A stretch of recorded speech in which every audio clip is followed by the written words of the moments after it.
All right, my friends, it's good to be back. Welcome back. I'm doing the hand rubbing thing again.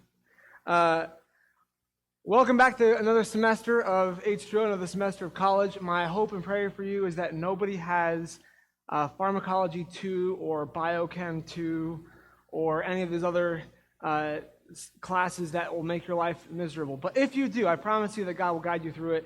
As we'll talk about today, God is always writing your story. And so sometimes your story has to go through. For me, it was modern physics. I'm a physics education major. So my first test in that class, I got an 8 out of 30. And I cried in the bathroom like a winner afterward. So that was my story. Hey, my story does end with an A in that class, though. So I did make it. It was a giant sliding scale. I think the professor might have got fired later or something. I don't know. Big Austrian guy. Anyway, glad you're back. Glad to be back. I'm excited. My name is Tom. I'm a pastor here. I'm the other pastor. And we are getting started this series with What's Your Story? And so I think it's rare for a small church like ours to kind of like come up with a teaching series that I would say is kind of original or creative. I think most of what we do as a church, and this is me and Matt and Ian's personality, is just to find a book of the Bible or a theme of the Bible and just take a Bible verse and unpack it, which that's what we're going to do today too. But I think what we've all kind of thought about with this series is just the power of stories. So I've been personally camping out in the first 2 books of the Bible for a long time. And if you're unfamiliar with the Bible really, as we use it most of the time at our church, is used as propositional truth, where we kind of like take the things and try to distill them down into what to believe and then what to do with them. But the way the Bible actually works is that the majority of it, over 40%, is story. It's narrative. And there's a certain power that comes with stories, that comes with narrative, because it's not as clean cut. The takeaways are a little bit subjective, which I'm not saying the Bible is subjective. It is definitely has a goal and a purpose and a meaning that we're supposed to get out of it. But the way we get there is a little more fun, a little more creative. So I have a story to start us off with today. So picture this. It's 2011. It's my first year of teaching. It's November of that first year of teaching. I am 22 at the time. I just graduated. I just got married. And so I'm finally living my dream. I got my degree. I got my job. I got a big boy paycheck. I got a wife. I'm doing it. I have arrived. And I was feeling myself. And so I thought, I'm doing the dream of a new teacher, and I'm doing all the labs that I've seen done for me for my whole life. And my students are going, wow, every time I open up something. And so I think, I must be the best first-year teacher that's ever taught. How can I make this better? And so I did this lab, or this demonstration, with methane bubbles. It's a very simple lab. You take soapy water, you take flammable gas, you bubble it through, and so you make foam that is flammable and makes a fireball. Some of you may have seen this lab before, but if you haven't, I have a video of it right here. Pull here, grab a handful in here. If a little's good, the more is better, right? Here you go. Double methane bubbles. Let's light it up. 1, 2, 3. Oh, that was perfect. Oh.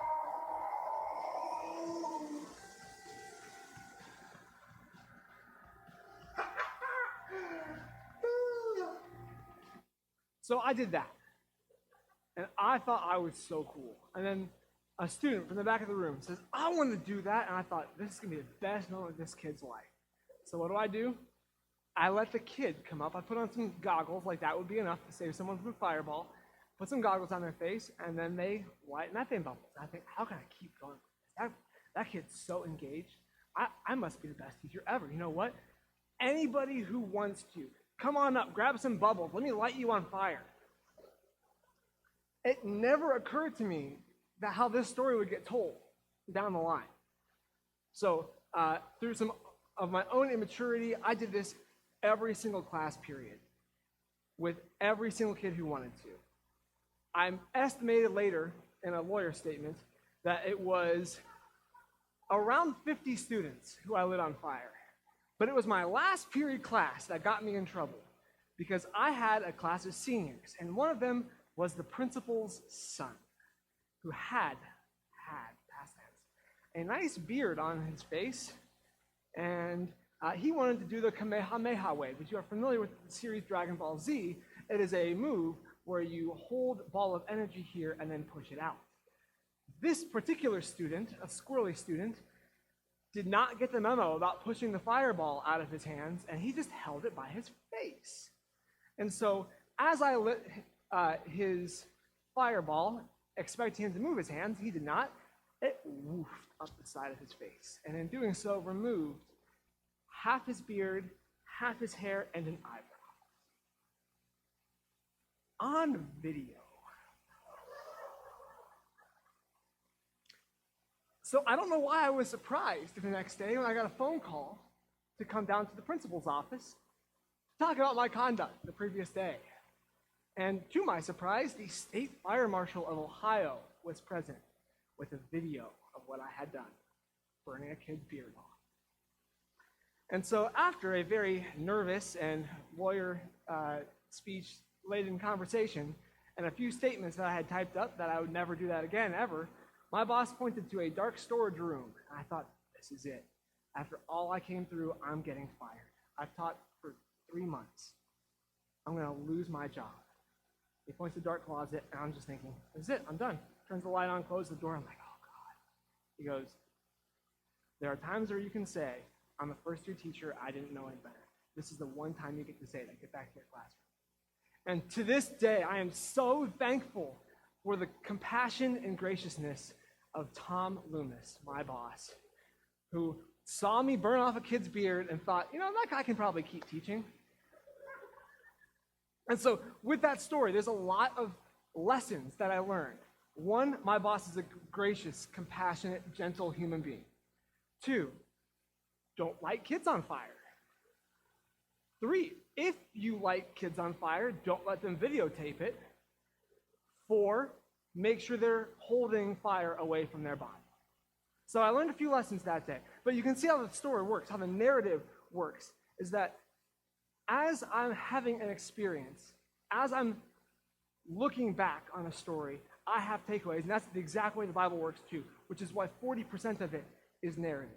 So we're going to talk about a series today about our stories, about the stories in the Bible, about how God is still writing our story.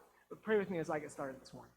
God, I just thank you, Lord, that you are a gracious, compassionate, merciful God, that you've encountered us, that you've experienced us, that you know who we are, and it doesn't scare you, and you've chosen to show us mercy anyway. God, I just pray that you would be real to us this morning, help us to reflect and understand you in a new way, and just to see how you're at work in our life and always have been. And I pray? Amen. Okay, so as I mentioned, I'm going through myself personally the books of Genesis and Exodus, and I'm reading them and rereading them because I just keep finding more about God in those stories. And so what I want to talk about today, the idea of this series was the story of Moses. Because as Moses is growing and living, there's a lot of different aspects of his story that keep getting written.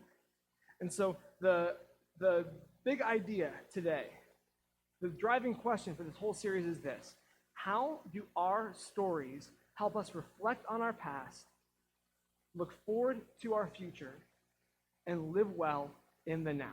How do our stories help us look back and reflect on the past, look forward to our future and the legacy that we'll leave for generations after us, and live well in the here and now? And so literally I could just close my eyes and pick a story in the Bible and it would probably fit with this series.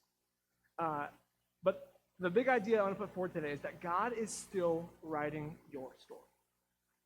God is still writing your story. And so this morning, I'm going to just walk through and briefly tell the story of Moses and just do a couple key takeaways from those. And some of these might land in your life, and you might have experienced these in your life, and they might be a part of your story as well, and they might resonate with you. Some of these might not as much. And so I want to just encourage you as we come to a point or a bullet point. They're going to go pretty fast. If something sticks with you, write it down. If it doesn't stick, just move on. That's okay. All right. So I want to go through Moses as an example of how stories shape who we are and how Moses was shaped by the things that led to his life too. So Moses, the story of Moses. Moses was born in Exodus chapter 1. And so there's a whole book that leads up to Moses, the book of Genesis. It's about 55 chapters maybe. So Moses comes on the scene, and there's a large piece of his story that's already been written for him. The family of God ends up in Egypt, and when we leave them at the end of Genesis is that they are kind of in power in Egypt, prospering, living well. That's the Israelites, the family of God. Where we pick up the story of Exodus 1, it says this. Come, this is the Egyptians speaking. We must deal shrewdly with them, or they will become more numerous, and if war breaks out, we will join our enemies, fight against us, and leave the country. So they put slave masters over the Israelites to oppress them with forced labor. They made their lives bitter with harsh labor in brick and mortar and all kinds of work in the fields. And all their harsh labor, the Egyptians worked them ruthlessly. So Pharaoh gave this order to all his people. Every Hebrew boy that is born, you must throw into the Nile, but let every girl live. So this story has taken quite a turn. Moses comes on the scene, and he is born into a literal actual storm, where his people are in slavery, where he's instructed, the people are instructed to literally kill him. And so when he's born, his story has a rough start. And I cannot tell you how many people I bet in this room and how many people I interact with on a daily basis resonate with that idea. That your story, when you came onto the scene, right now you are in the driver's seat of your story. You're writing your story right now. But the first 18 chapters, the first 18 pages were already written by someone else. And they have a preface that you also didn't write. But there's this idea that generations that led up to Moses set him up a certain way. And so when he comes on the scene, he's born into a storm. And so, point one, God is still writing your story, even if it has a rough start. God is still writing your story, even if your story has a rough start. What that looks like for a lot of people is maybe their parents had them before they were kind of ready to be parents. They were kind of a surprise or an unexpected arrival. And so I see a lot of my students in my classroom who have really young parents who just really weren't prepared to be a parent at the age that they became a parent. Or maybe you have parents who didn't know how to take care of kids very well, who were somewhat neglected. Or maybe you have parents or family member who struggle with addiction, and so they can't be a good parent because they're spending all their resources and all their effort into feeding their addiction. And so this looks like 100,000 different things. But even if you have a rough start to your story, God is still with you right now, helping you write it. So that's the first point. God is still writing your story, even if it has a rough start. Now, the story goes on, and Moses' parents know that if they don't do something, he's going to get thrown into the Nile. And so rather than let someone else take him out of their arms, they choose to put him in a basket. And, quick sidebar here. This is a literary parallel to the story of Noah, who made a big ark, and God saved him through water. So this is kind of like a theme of the Bible, of God choosing someone, loving them, protecting them, and saving them through water. This is like how the Bible is so cool, guys. The Bible is so cool. Literary ninjas wrote this book. And so Moses' parents put him in a basket and just set him adrift. I think this is still better than letting someone else throw him in the river. And so Moses floats down the river, and he ends up on the Pharaoh's daughter's doorstep. And the Pharaoh's daughter takes him in, and he actually grows up in the royal family of Egypt. And so despite his rough start, he actually has a stable upbringing. And maybe for you, this resonates with you as well. God is still writing your story, even if you had a stable upbringing. God is still writing your story, even if you had a stable upbringing. And so I think we should have an eye on both of these things. And it's not even like black and white. It's not even like you either have a rough start or a stable upbringing. There's a lot of, even I would say I fit more into this category. I have a pretty stable upbringing, 2 parents, still married, love each other, 2 sisters, good family. But even us, we still have some dysfunction. We still have some trauma. Even if you have a rough start, I'm sure there's still love in your family. I'm sure there's still people who take care of you. I'm sure that it's not black and white, where either you have only a bad background or only a good background. It's complicated. It's gray. But even if you have a rough start or a stable upbringing, no matter what, God is still writing your story. And so Moses grows up having everything he needs taken care of by the royal family. And so he had a rough start, he had a stable upbringing, and then one day, like me, probably worse than me actually, he made a big, big mistake. So he sees an Israelite and an Egyptian fighting, he steps in and he actually kills the Egyptian. Whoa. What a turn. Like what a terrible, awful mistake. Commits murder. And so what's the takeaway here? God is still writing your story even when you make a huge mistake. Even when you made a huge mistake. One day after Moses, here's what the Bible says. After Moses had grown up, he went out to where his own people were, which is the Israelites, and watched them at their labor. He saw an Egyptian beating a Hebrew, one of his own people. Looking this way and that and seeing no one, he killed the Egyptian and hid him in the sand. The next day he went out and saw two Hebrews fighting, and he asked one in the wrong, "Why are you hitting him?" The man said, "Who made you ruler and judge over us? Are you going to kill me like you killed them?" Uh-oh, he's busted. So what's he do? He runs. He flees to Midian. He goes off and becomes a shepherder.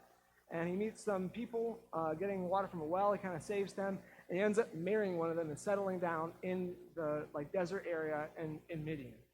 And so there's probably a point to be made here, but I'm not going to make it, about how God is still writing our story even when we're wandering in the wilderness.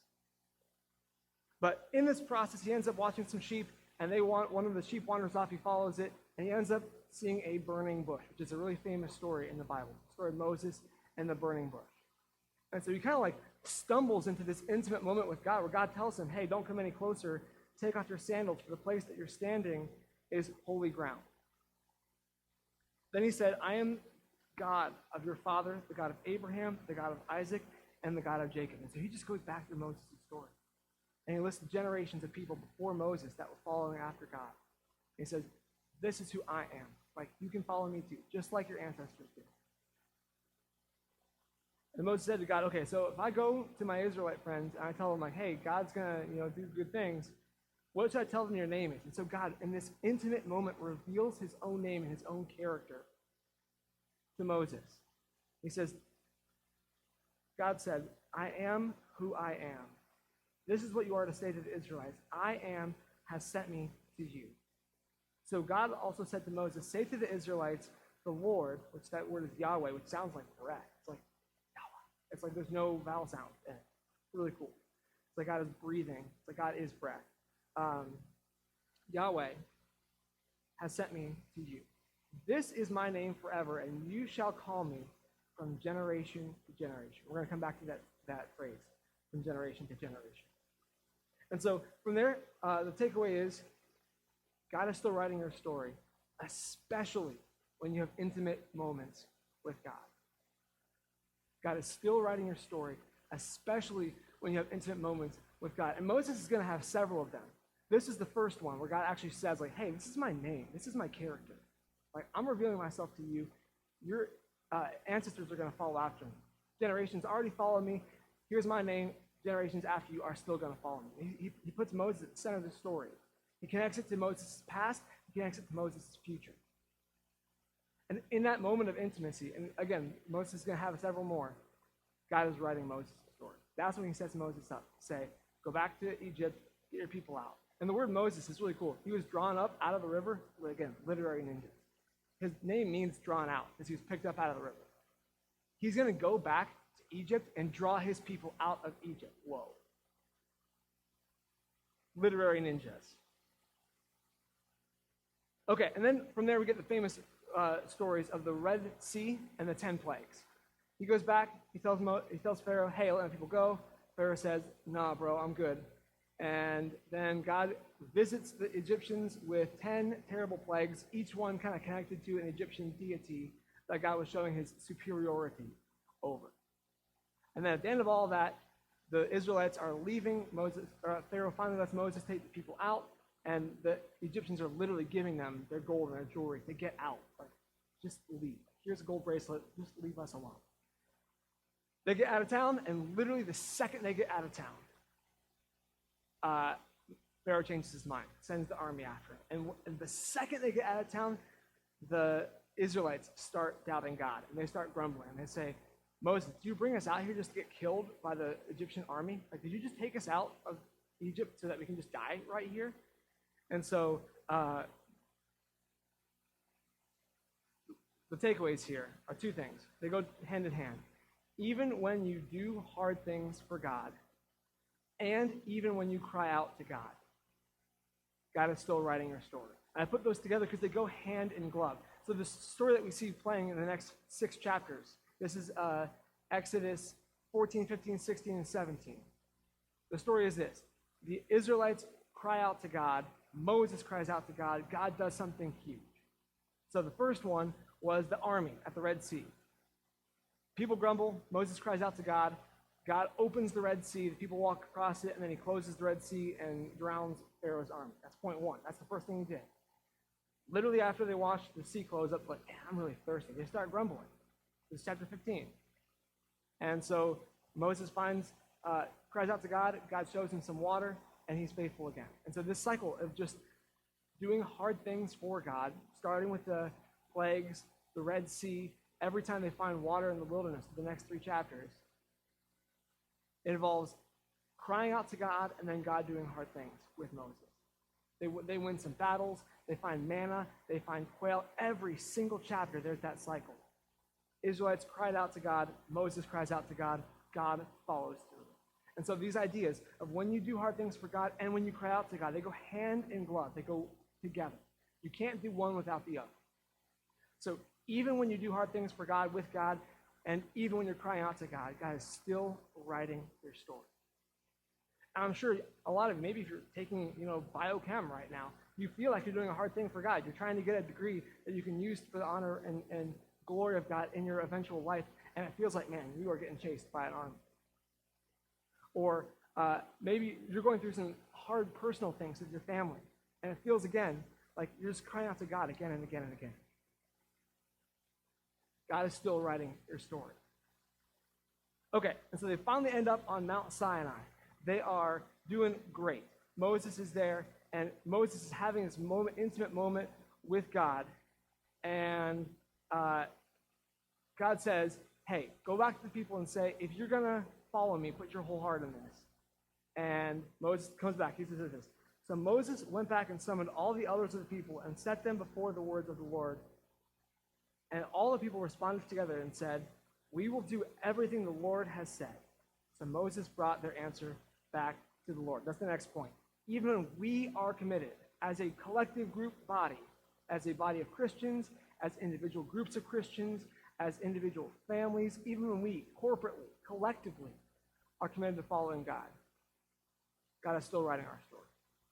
This is an aspect I think that we kind of lose. We live in a pretty individualized setting where our country, our values, just Western ideas in general are very individual. It's like we have our own path. But we're connected to everyone around us, and other cultures really emphasize that communal aspect as well. I don't want to lose sight of that this morning. The Israelites together, collectively said, we will follow God. In that moment, God was still writing their story. But literally as they are writing the terms of this covenant, the Israelites are on the ground floor, looking at the smoke on the mountain going, where the heck is Moses? And so Moses is getting the 10 Commandments. Rule 1 of the 10 Commandments is have no other gods before me. And rule 2 is don't make any idols. Rule 2 says this, don't make for yourself an image in the form of anything in heaven above or on the earth or beneath the earth. You shall not bow down or worship them, for I, and he reveals himself again, the Lord your God, am a jealous God, punishing children for the sins of the parents to the 3rd and 4th generation of those who hate me, but showing loyal love to 1,000 generations of those who love me and keep my commandments. We're going to come back to that sentence. I'm going to read it again, though. I, the Lord your God, am a passionate God, punishing the children for the sins of the parents, the 3rd and 4th generation of those who hate me, but showing love to 1,000 generations of those who love me and keep my commandments.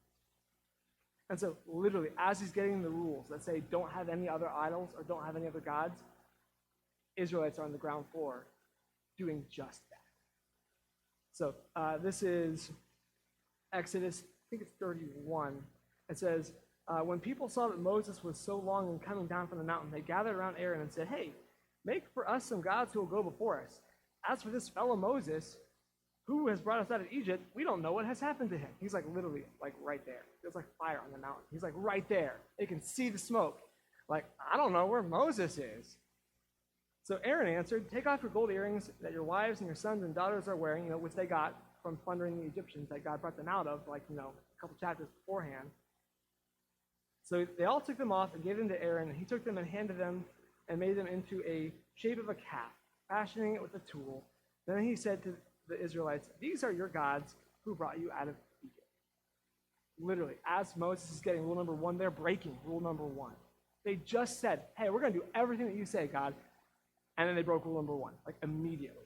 And so the point that I want to take away from this is that even when we make a huge mistake, I had that point earlier, even when when we make a mistake individually, I think a lot of times we can really lose sight of our corporate identity and making mistakes as an individual body. So I think a lot, and this is just my own personal bend, I think a lot about the ways that the church has failed through history and failed now. To condemn evil in our leadership, in our society, in our culture, we've bowed down politically in a lot of ways. And so I think we have an opportunity now as a collective unified body to actually represent Christ, to say we are going to pull away from anything political, we are going to step back, and we are going to literally be the hands and feet of Christ that we were called to be.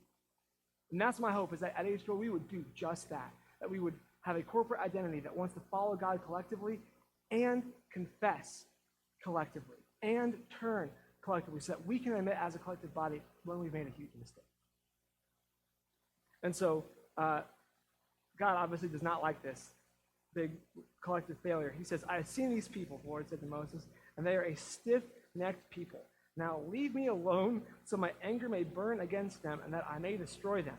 Then I will make you into a great nation. So what's he say?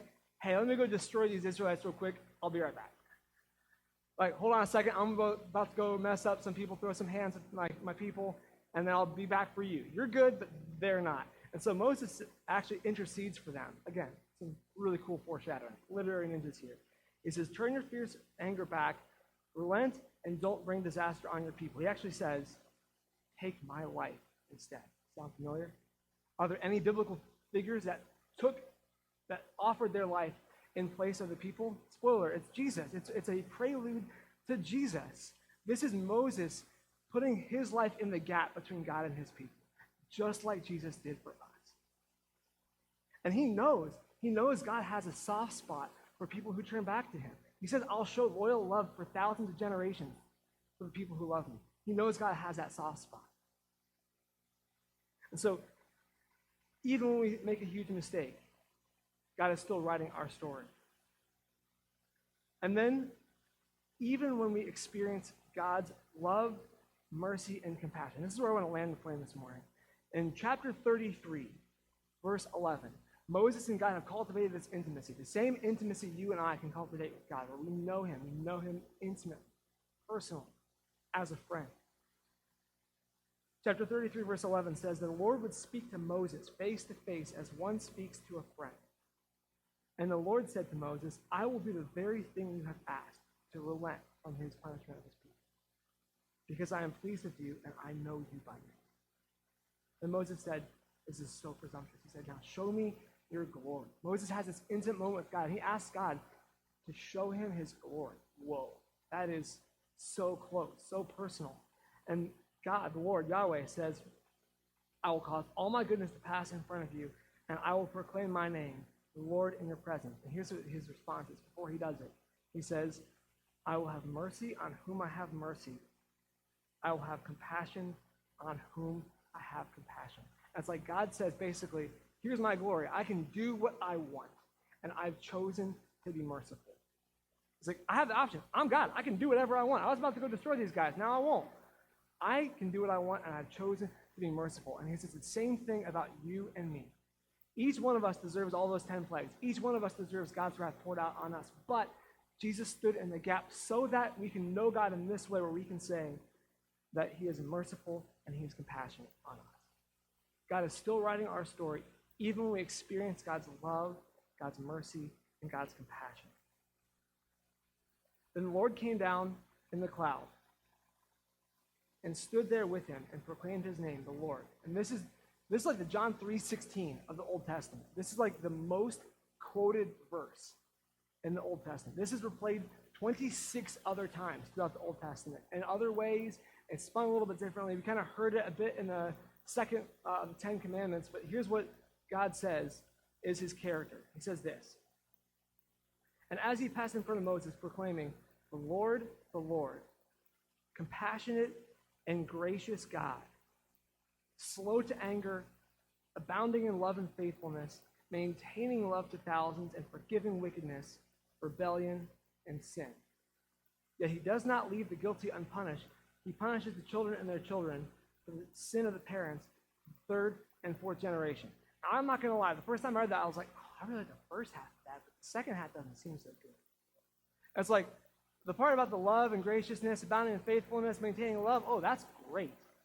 And then the part where it says he does not leave the guilty unpunished. He punishes children and their children for the sin of the parents. That part did not resonate with me, personally. And let me explain what I think is happening there, because it's said a little bit differently above there, where it says, let me go find this again real quick. This is in chapter 19. An earlier form says, I am the Lord your God, a passionate God, punishing the children for the sins of the parents in the third and fourth generation of those who hate me. So the implication is that if the generations keep hating God, he will keep repaying them as they deserve. And then showing love to 1,000 generations for those who love me and keep my commandments. I think that contrast is intentional. Third and fourth generation for those who hate me, 1,000 generations for those who love me. There's like some contrasting here, where I think the thrust of this verse, where God is going with this verse, and the reason why it's repeated is that God will be faithful as long as people are faithful to him. God deals with each generation individually. We don't have to guess if God is faithful to us or not. We know that he will. We know that he has a soft spot. And so it's not that the sin of the father, I'm punished for it. It's not like if my dad sinned, I'm punished for it, although in some ways that's how it naturally plays out. The idea here, and this is kind of the takeaway, is that sin echoes, but righteousness echoes louder. Sin echoes through generations. And this is what I've experienced, and what I think we've all seen, is that when our parents have gone through trauma, when our parents have gone through things, the way they exist in the life, they might be doing the best they can, but it'll still visit some trauma on us. That sin will snowball down to us. And a good example of this, I think, in pop culture is the movie Encanto. Anyone watched Encanto? I love me some musical theater, so I'm not going to lie, I got a big soft spot for that. And I love Lin-Manuel Miranda, and I love other cultures. So really, it's like a big tornado of awesomeness for me. But in the movie Encanto, I'll just summarize it really quick. There is a grandmother who is just called Abuela by most people. Her name is Alma.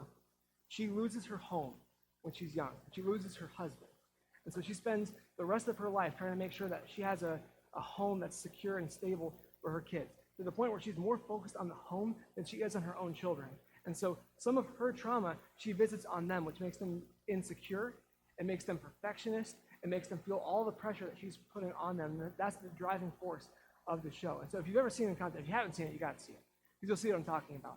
This is the idea of what I would call generational trauma, that sin will snowball down. It's not that I'm being punished for the sins of my father, or that the punishment that my parents deserve goes down to me. It's just that the way that they live, the natural consequences of their life will be played out on my life. Which means that when we think about these things, when we talk about these things, we got to think about the stories that set us up for who we are. My dad will tell me that his dad once told him that he'll never amount to anything. And so for him, he could have visited that trauma down on me. He could have told me the same thing. I don't believe in you. Why are you getting this degree? You're never going to amount to anything either. He could have done that as well. But my dad, by the grace of God, saw that trauma, saw that sin, and chose to be faithful. And so my dad told me probably once a week that he was proud of me, that he loved me, that he believed in me. So instead of snowballing his sin, his consequences down, his dad's consequences down to me, he was faithful instead. Which is, I think, where the Bible's coming from when it says, God visits sin to the third and fourth generation of those who hate me, but to thousands for those who love me. Sin echoes through generations, but righteousness echoes louder.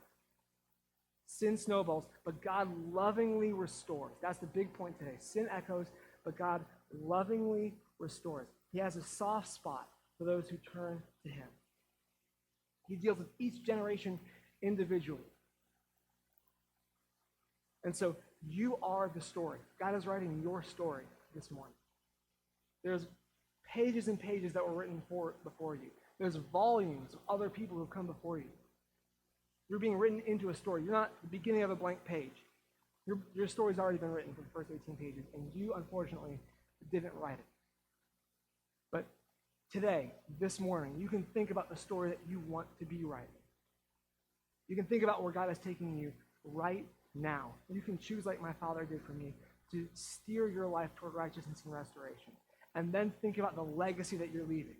Not just for your children, but even just future generations in H2O, future generations in any clubs that you exist in, future generations in your place of work. If you're a worker, you're a part of that culture, of that example. I work in a school, and so I try to be a light in that school. I try not to complain about students or complain about circumstances. And trust me, there's a lot to complain about with COVID. We all know it, right?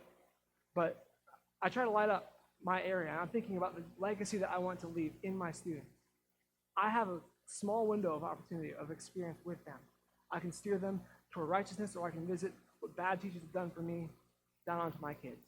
And so as we frame this series, as we start thinking about these ideas of what happened before us, where we are now, and where we're going, I want to ask 3 questions for us to be reflective.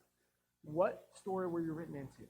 How does what you were brought up in, where you come from, the generations that preceded you, how has that set you up? What story are you writing right now? And what legacy do you want to leave for the people who come after you? So I'm going to read a psalm, and then we're going to have some reflective time. So if the band wouldn't mind coming up, I'll go ahead and start reading the psalm, and then I'll pray for us. This is Psalm 100, a psalm for giving grateful praise. Shout for the Lord with joy, all the earth. Worship the Lord with gladness. Come before him with joyful songs. Know that the Lord is God. It is he who made us, and we are his. We are his people, the sheep of his pasture. Enter his gates with thanksgiving and his courts with praise. Give thanks to him and praise his name, for the Lord is good, and his love endures forever. His faithfulness continues through all generations. For the Lord is good, and his love endures forever. His faithfulness continues through all generations. Pray with me.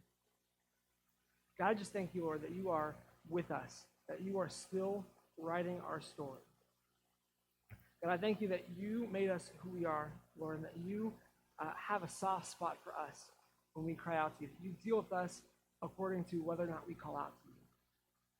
Lord, I pray that you give us eyes for our story, how we were set up, where we stand in it, what we're doing right now to write it, and where our story is going. Lord, I pray that you help us think about our legacy that we want to leave to those who come after us. I pray that you help us think about how we were set up and to process, Lord, whatever work that takes, some of the things that we've gone through or that we've been raised up in. If we've had a good example, Lord, I pray that we would snowball that faithfulness down to the next generation. If we've gone through hard things, or if we were born into a storm, Lord, I pray that you help us to process that and to see how we can choose righteousness from it. Lord, thank you that your faithfulness echoes from generation, louder than the sin, louder than the consequences of evil. Lord, I just pray that we would be the light in our circles, that we would light up the communities around us. I pray that you would help us to see how to walk with you today. Thank you for being there. Thank you for having the ability to do whatever you want, but you choose to be gracious and compassionate and merciful. Lord, thank you that you stood in your own gap between us, Lord, that you bridged that gap so we can have that same intimacy that Moses had with you, Lord. That we can call you friend, that we can know you by name. We love you so much. We want to be a people and an individual, Lord, who follows you closely. Lord, be with us as we make our mistakes. Be with us as we make individual mistakes, as we go through hard things, as we do hard things, and as we cry out. Thank you. And I pray. Amen. We're going to have a time of worship here. So we're going to sing 3 songs. I think the songs are really powerful for this idea of our stories and what we've been through. And so as we do that, there are some people in the back wearing a prayer team tag. There's some things that come up today. If you've thought about some things in your life and you want to just pray with someone as you start to process them, or as you think about how you can process them more, there are people in the back who would love nothing more than to pray with you, to walk with you, to be the hands and feet of Christ and just to speak God's love over you, with you, journey with you. I want to send you a specific direction to reflect it as we think this morning about those three questions. What story were you born into? How has God set you up? How has God been faithful in your past to bring you where you are right now? What story are you writing right now? What do you want? Right? What do you want to see God do in your life? And three, what legacy are you leaving for those who will come after? What story do you want to leave behind? So as we sing these songs, you reflect on those three questions, and if you'd like to pray with someone in the back, you can do so. Just use this moment to cry out to God and to reflect and to be with Him.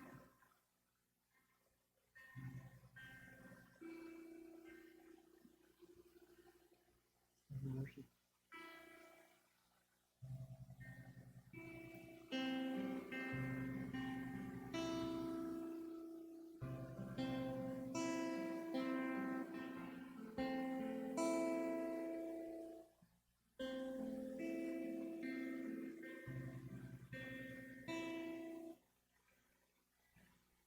Riches beyond all measure could never satisfy my heart, even the greatest pleasure only gratifies in part.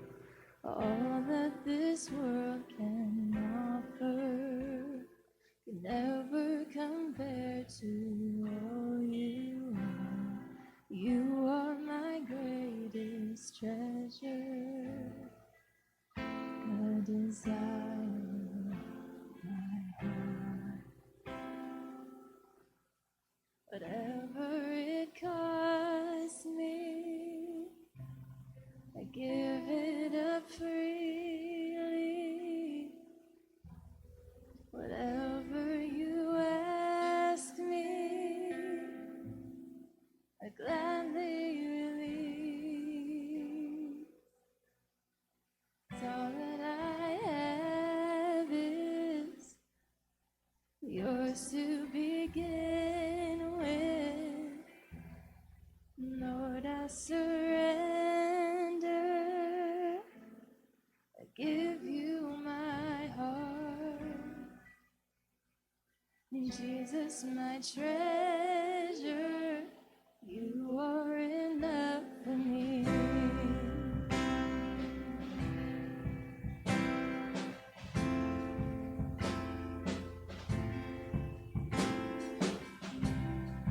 Healing my imperfection, covering blemishes and scars, seeking the world's affection.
I see your face.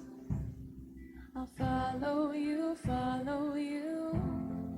My life, every breath, my plans, every step.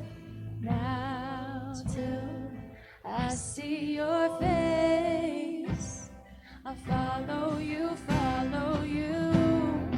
My life, every breath, my plans, every step. Now till I see your face, I follow you, follow you. My life, every breath, my plans, every step. Now till I see your face, I follow you, follow you. Whatever it costs me, I give it up freely. Whatever you ask me, I gladly release. 'Cause all that I have is yours to begin with. Lord, I surrender. I give you my heart. Jesus, my treasure, you are enough for me. Whatever it costs me, I give it up freely. Whatever you ask me, I gladly release. 'Cause all that I have is yours to begin with. Lord, I surrender. I give you my heart. Jesus, my treasure, you are enough for me. Jesus, my treasure, you are enough for me.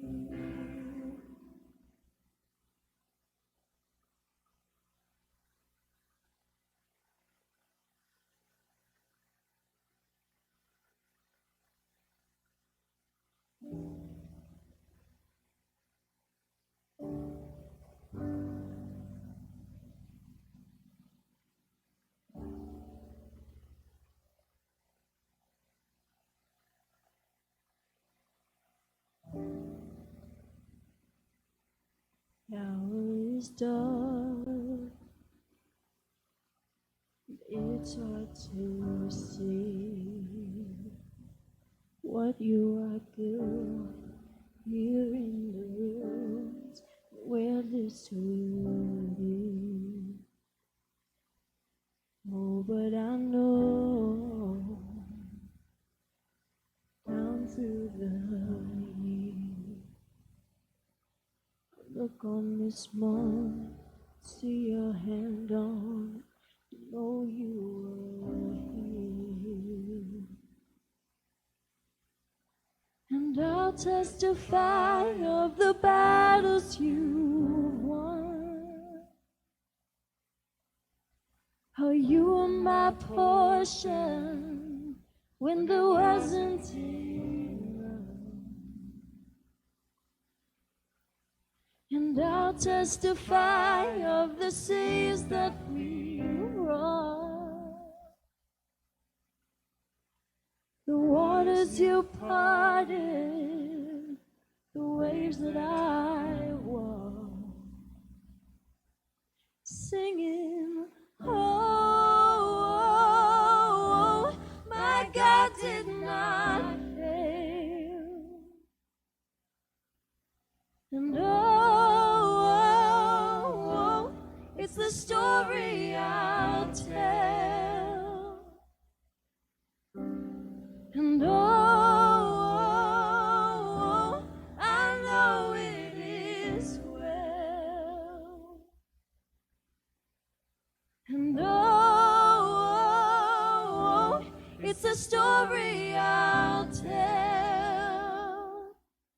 Believing it's hard when options are few. When I can't see what you're doing, I know that you're proving you're the God who goes through. Oh, but I know that over the years, I'll look back on this moment and see your hand on it and know you were here. Oh, and I'll testify of the battles you won. How you were my portion when there wasn't enough. Oh yeah, and I'll testify of the seas that we crossed, the waters you parted, the waves that I walked, singing, oh, oh, oh, my God did not fail. Singing, oh, oh, oh, it's the story I'll tell. And oh, oh, oh, I know it is well. Oh, oh, oh, it's the story I'll tell. All that is left is highest praises. So sing hallelujah to the rock of ages. All that is left is highest praises. So sing hallelujah to the rock of ages. All that is left is highest praises. So sing hallelujah to the rock of ages. All that is left is highest praises. Sing hallelujah to the rock of ages. Oh, and I'll testify of the battles you won. Oh, you were my portion when there wasn't enough. And I'll sing the song of the seas that we crossed, the waters you parted, the waves that I walked, singing, oh, oh, oh, my God did not fail. And oh, it's a story I'll tell. And oh, I know it is well. And oh, it's a story I'll tell.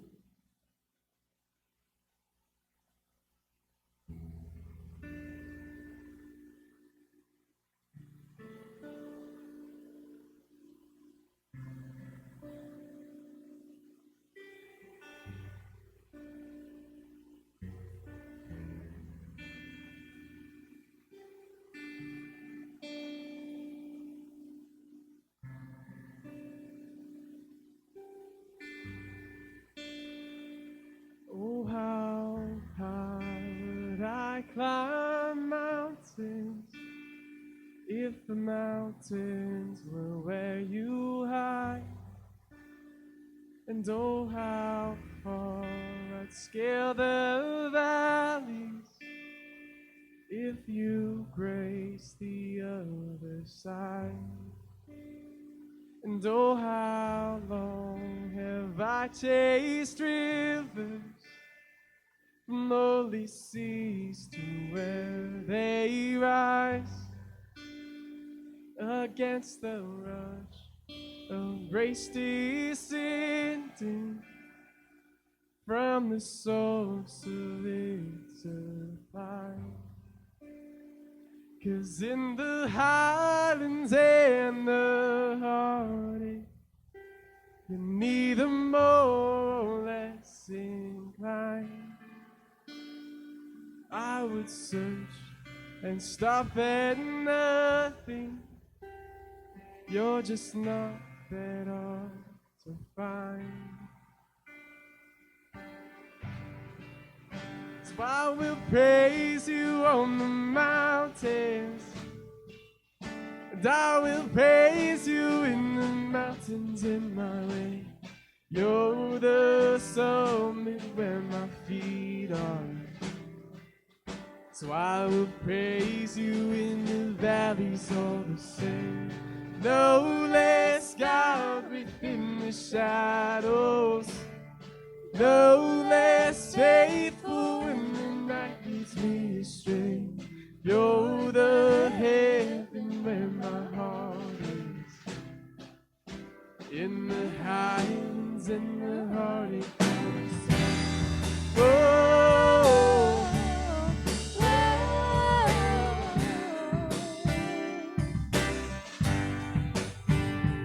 oh, how far beneath your glory does your kindness extend the path from where your feet rest on the sunrise to where you sweep the sailors past.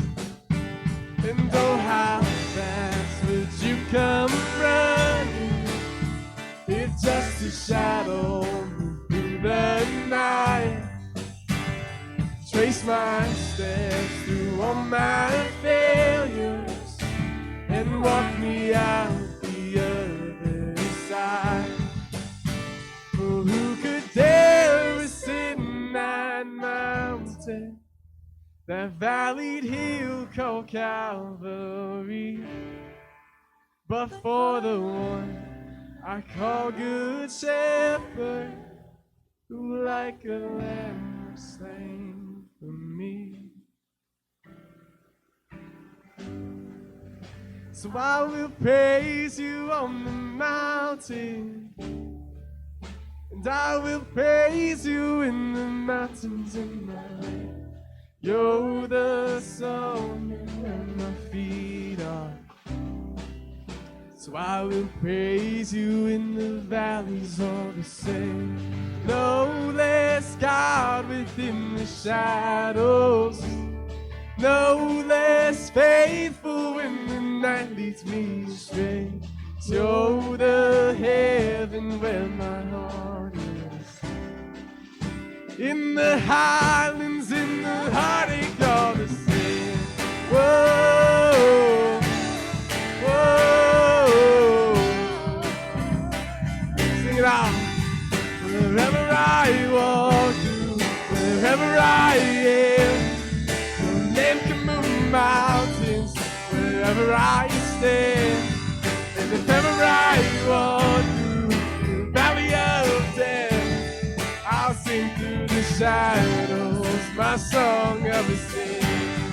Wherever I walk through, wherever I am, your name can move mountains. Wherever I stand, and if ever I walk through the valley of death, I'll sing through the shadows my song of ascent, my song of ascent. Whoa, whoa, my song of ascent. Whoa, whoa.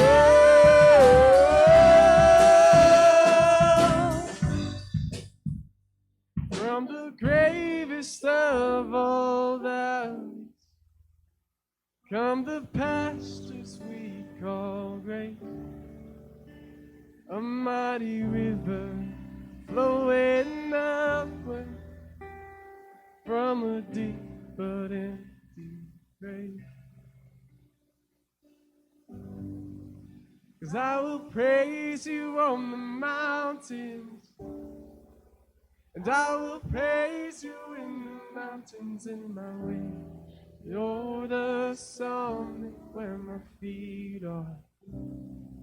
So I will praise you in the valleys of the sea. No less God within the shadow.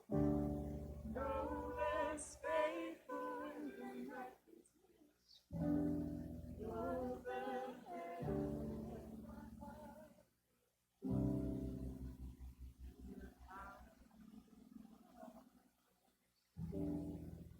Heavenly Father, we just want to thank you for writing our story. Thank you that you are in control. Thank you for whether we started in the rough, or whether we had a loving family, whether we struggled financially. Thank you for just being there with us, and that today you are still writing our stories, and that we can choose you because of the sacrifice that you have made for us. And God, we just thank you so much for that. We are so joyful that you can provide that joy in our lives.